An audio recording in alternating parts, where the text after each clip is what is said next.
during the regular season. He has said, and I've heard him say a couple times, that he needs to calm down. He's not talking about the team. He's saying he himself gets too excited. Lamar strikes me as a guy that, like, he feels like it's on him to put the team on the back guy, put on the cape, put the underoos on the outside of the pants and be Superman. When you get hype, it's hard to contain the hype. It's hard to say, this is my level of hype. I'm not going above this hype. If you're a person who gets hype, you get hype. That's true. But you know what happens if you get hype? You stay hype.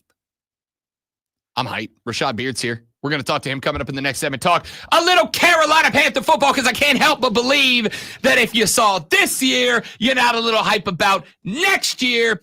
Let's put a wrap on the 2024 regular season. Take a look back at the season that was with Rashad Beard, host of the Panther Nation podcast. That is coming up next on the Rob Brown Show in the Fan Upstate. All right, guys, let's step away for just a couple of minutes, get Rashad set up, and we will be right back. Don't go anywhere.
Rashad Beard, what's up, fella? Regenerative medicine, joint preservation. Yes. What's going on, guys? How you doing, big dog? Advanced hanging in there.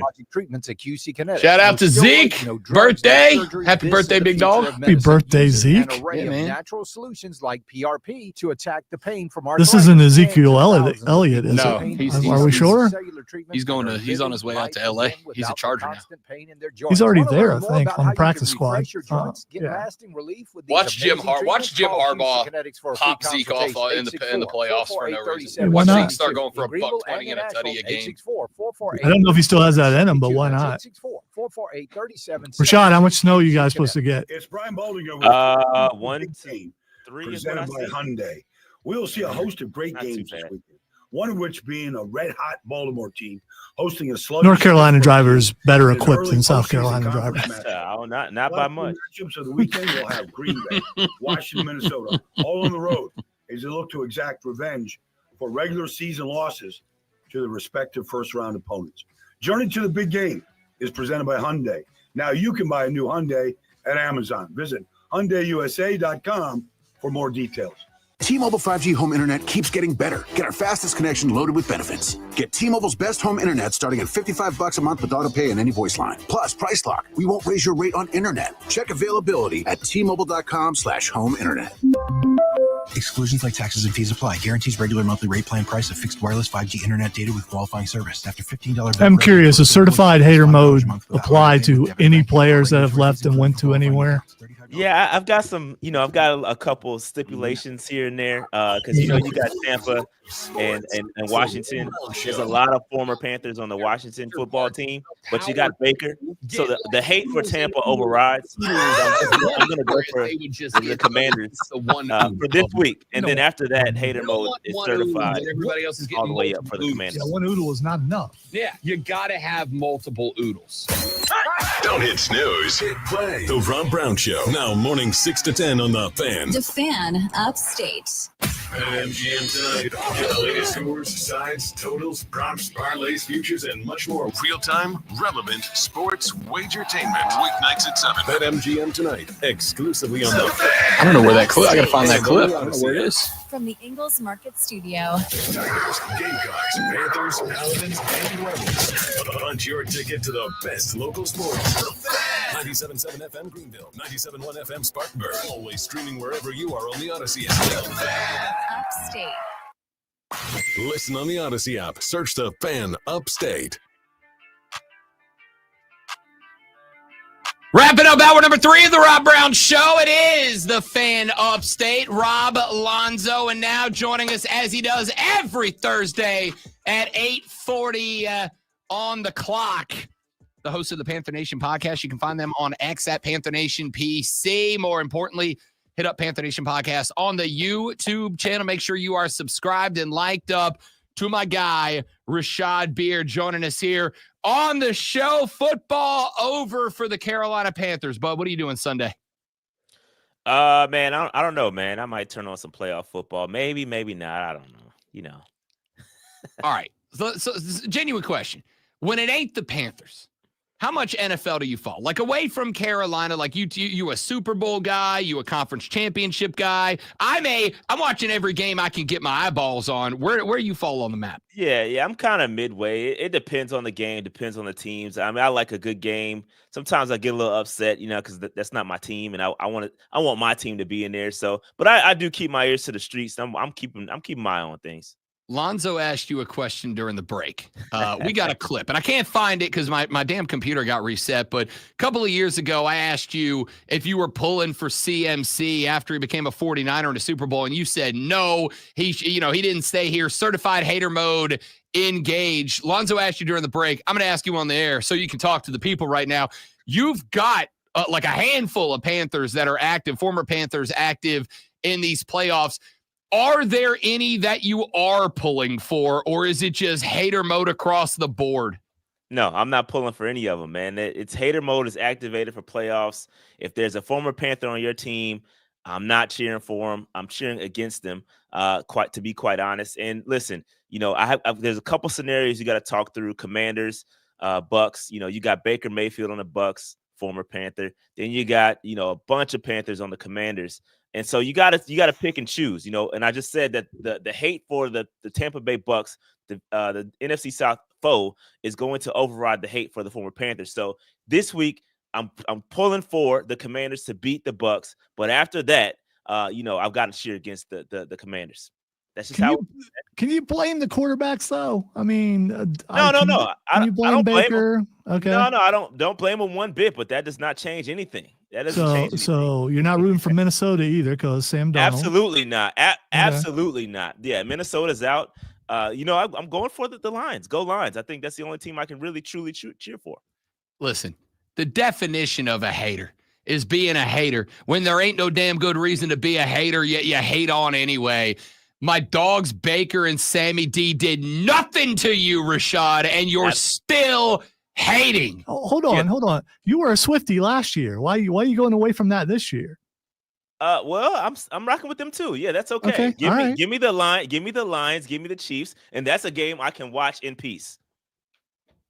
Well, except for Harrison Butker, but he's a kicker, so I'll let that one go. Hey, if you were at camp when Butker was there, like I was, and you probably were there, he was going wide right every single time. I sat on the hill and watched him kicking towards me, and it's like, oh, this guy is so bad. And then he went to the Chiefs, and he is what he is. By the way, now he's a bunch of wide rights again. You beat me. I was gonna make the joke. Yeah, you got me to it. From the surgery, he has not been good. Oh no, I was gonna make the joke that Harrison Butker going wide right is shocking to no one. And Rashad Beard of the Panther Nation podcast joining us here on the show. All right, let's do a little post-mortem about the 2024 season. Rashad Beard, as you wrap it up with the obviously the couple of losses there down the stretch, but you get the win over the Falcons. Lonzo said this earlier in the week. He said, look, he felt like the one thing that this team was missing this year that you could go, okay, we are trending upward, like definitive, put a period on the end of the sentence, we are trending upward, was closing out a close game, was showing that when it's gut check time, you weren't going to fold like a lawn chair. You were going to be able to go out there and get it done. You do that against Atlanta to a spot that you almost had. The Saints were up 3.5 quarters on the Buccaneers. You damn near straight up cost Atlanta a playoff spot. There was pressure on in that game, and the Panthers found a way to finish. I don't have a problem with that take. I mean, to me, the best way to end that season was to gut out a close win in a divisional game to show that you can do it, because let's be real, you just got to get to 9 and you win this division, it feels like some years. That's about as good of an exclamation point on the 2024 season as I could have asked for, other than just blow them out. Yeah, the Carolina Reaper returns, man. I love it, man. I love the way we close the season. You know, you stamped it, and you closed out the season on a high note, beating a division opponent, getting them out the playoffs. Essentially, thank you to the Tampa Bay Bucks for knocking the Falcons out. I'll take the Tampa Bay Bucks over the Falcons in the playoffs any day, even though Baker's a quarterback. See, there's stipulations to the hater mode. It kind of works out. You know what I mean? So, but yeah, I think it was very well played. Very tough game. We almost blew it, like you said, but we came back. We fought through it. A depleted defense, and we just still got it done. You know what I mean? Bryce Young is proven week in and week out, getting better and better and better. Put the team on his back. The no-look fadeaway Steph Curry-like touchdown throw was amazing. And so I want to continue to see that, and let's see if this carries on into next season. But good energy. I feel great about the season. I feel really good the way things ended. Just think about if he had thrown that touchdown and turned around and threw up the arms and the receiver dropped it. Hey, look, you know what's funny? That would have been bad. It would have been really bad. You know what's funny? I would not have been surprised if that happened the way things have been going with our receivers. But shout out to Tommy Tremble, who caught the football, and it was a great, amazing play. Bro, that might be the most high-pressure catch that he didn't know how high pressure it was. I said on Twitter, I'm like, yo, whether he drops it or catches it, that ends up being the most iconic gif of the 2024 season. Because if he puts that ball on the turf, then BY becomes that Swaggy P gif from a few years ago where he turns to put up the 3 and it bobs out in the background. Like that would, but that's a moment that if BY comes back next year and he keeps that trend going, bro, that's an iconic moment for the Panthers and a franchise that respectfully hadn't had one of those in a minute. Yeah, we needed that, man. We needed that. That is almost a Cam Newton-esque type moment where you have all the Cam Newton celebrations, and now Bryce has his moment. You know what I mean? And it, Cam Newton even went on Instagram to say he seconds this. He endorses what the Bryce Young celebration, the turnaround, no look, touchdown pass. That's a signature move now. That's his thing. Put it on a T-shirt. I mean, I love it. I feel good about it, and I love I love the confidence that Bryce is showing. I love that his personality is starting to come out, and it's all heading in the right direction for me. Rashad Beard here on the Rob Brown Show in the Fan Upstate. If I asked you, Rashad, to give me like one adjective, one word to describe this season, to wrap this season up, now that we've kind of got a couple of days in the back pocket to look at and think about it, what would you go with? Roller coaster. I would say, yeah, it's been a little bit of a roller coaster, up and down. But I'll take it. We're on this point. We're going downhill now. Things are going great and not going great. Things are still, yet to be determined on how things are going to turn into next season. But I love the way it closed. Just given the rough start with Bryce Young getting benched, we didn't know. We were having little discussions about trading him, or is he the guy? And he comes back and turns it completely around. And so, it's all good, man. Things are going great, and I love it. And sometimes you got to deal with this, with the ups and downs. And it's just a roller coaster ride, up and down. But we're heading in the right direction. I can't think of anything you've ever said that's made me laugh as hard as things are going great. Well, not great, but like that. I had to calm myself down a little bit. I get a little excited. I had to take a step back because we still got some question marks. Like, not to be abstract, because we got more stuff to talk about, Rashad, but to me, that's as good as I think I felt as somebody. I'm not a Panthers fan, but like, I like the team to do well because I get more money when they do. I'm a big fan of that.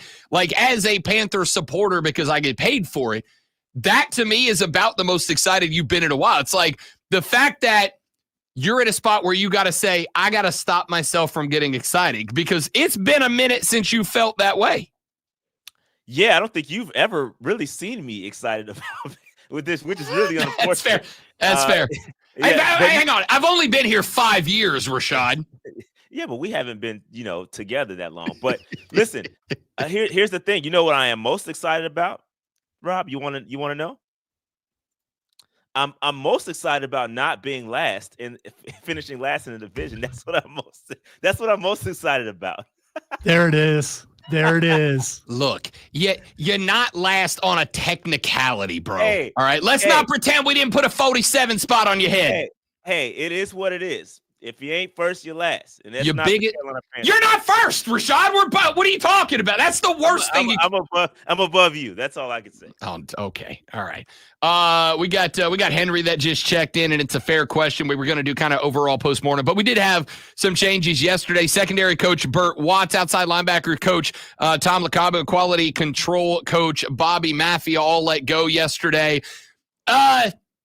When you start making changes at the position coach level, Rashad, that to me is dialing in, right? Like, obviously we're going with the silver lining, optimistic view here. You're keeping Ejiro, which I'm not upset about. That man had to deal with an injury bug that was only outpaced by Detroit and theirs this year. And I thought he did an admirable job. When you start making position coach changes, but not the coordinator as a whole, I like to think that that's really dialing in, as opposed to like, we got to sweep everything clean and start this over. From an optimistic standpoint, Rashad, the fact that you're going position coach changes feels like a good thing to me. Yeah, I think so. And again, the Panther Nation, I'll speak for Panther Nation, they're on the fence with Ejiro, right? You had a historically bad defense. You gave up the most points in NFL history, right? It's not good. And so Panthers fans kind of wanted to see a change. But at the same time, you got to love Canales and Dan Morgan's steady approach here. You don't want to make any rash decisions. You know that you dealt with injuries, Derek Brown being injured, Shaq Thompson being injured, and a slew of other injuries. You didn't have the talent that you basically ended the season with a lot of undrafted guys. And I think what I said on my show on Tuesday was you basically chopped this season up to development of your depth, right? Guys like Damani Richardson, guys like Michael Jackson, guys like Trevin Wallace all had great seasons considering the circumstances, right? It wasn't good, but for them, it was a really good individual development season for those guys. So what you want to see is those guys come back, and maybe you can find other talent to improve upon those guys, but individually, those guys have improved, right? And that's what you want. You want to start building that depth. And that's what's important. So you take a look at it and say, all right, let's switch out some of these position coaches. And let's, like you said, dial in. And let's not make any rash decisions. Let's take a look at the scheme. Let's tweak some things here and there. And let's get this thing back on track. They believe and endorse Ejiro's scheme and his talent and his coaching ability. And only time will tell whether that's the right decision. Leonard said in the chat, if you're not last, you're third. Exactly. That's what I was trying damn to say. T-shirts made. Look at Rashad Beard of the Panther Nation podcast here for another minute or two. When you look back at 2024, we were talking about the South Carolina Gamecocks earlier, and I said, I think that this is a year, 2-3 years from now, if the Gamecocks are competing for an SEC title game, they're going to look back and go, 2024-25 was the year that we kind of turned that corner and started the trajectory upward that got us here. Do you feel like where we are right now, and obviously we're not even at spring practices yet, do you feel like this year may be a year then in a couple from now, not optimistically, realistically, that Carolina Panther fans look back and go, that was when Dave Canales found the stride. That's when BY became a dog. This is the year the Carolina Panthers made their way back into the NFC title picture. Yeah, I think absolutely. I feel good. I feel good about that. I do feel like we're heading in the right direction. I do believe Canales is the guy. I mean, he's done great jobs. He's done wonders with Bryce Young, obviously in one season. And I think you can look back exactly right. Look back at this period and be like, hey, man, this was it. This is when we turn it around. And I'm confident they got to work on the defense, right? But I think the offense is taking stride, putting up 44. Man, I don't know when the last time that's happened for the Carolina Panthers. So I think we're heading in the right direction. And I think looking at Michael Penix and Bryce Young, I think that's a rivalry that you could see heading on to the future. Like, oh, this is it. This is really it. And I'm excited for it for sure. 1,000%. Bryce Young, Michael Penix Jr., Spencer Rattler. That's the future, baby. We're locked in. Yeah. I don't know how you threw him in that one, but yeah. You're not fourth, you're third, baby. That's how we roll. Rashad Beard, host of the Panther Nation podcast. You can follow them on X at Panther Nation PC. Check them out on YouTube. Make sure you're liked up and subscribed up there as well. My guy, we made it through 2024. Next week, we go ahead and turn the page, start looking at draft. Absolutely. Yeah, we're excited for the draft, excited for free agency. Got to get that first, right? A nice amount of cap space for the Carolina Panthers to make some moves. Dan Morgan's already talking about finding some talent to help that defense and to help Bryce Young potentially getting a wide receiver, maybe. Garrett Wilson trade. I don't know. We'll see. We'll see what happens. Cap space must be nice. Why am I friends with you, bro? Why am I friends? I don't understand. I don't know. Talk to you next week. Wow, way to make it awkward. Did you hear that laugh? That laugh was personal. Yeah, okay. That laugh came from deep. Yeah. That was a laugh from the damn chest, is what that was. It was deserved too, and Right. deal with it. Rob, I'll see you in the bank next year. Let's have a good time. More bourbon, right? Spencer Rattler's coming for your ass. That's what's happening, Rashad Beard. We'll see. Rashad Beard every Thursday at 8:40. We'll talk to you next week, fella. Appreciate it. I got to see you next week. Later on, we got hating ass Mario Herron from the BetQL Network coming up next. Fight Club talking wrestling at 9:20. All of that after Lonzo hits you with the sports flash. It's already been fighting up in here. Calm down. That laugh hurt my feelings. The fifth-ranked Alabama basketball team knocked off South Carolina last night in Columbia, 88-68. Jacoby Wright led the Gamecocks with 20 points, but South Carolina had only 4 points off the bench while shooting just 3 of 14 from the three. That's not good. That's not good at all. The Gamecocks dropped to 10-5 and 0-2 in conference play. As wildfires continue to rage across southern Los Angeles and Southern California, the NFL says it's monitoring the situation and can move the wild card matchup between the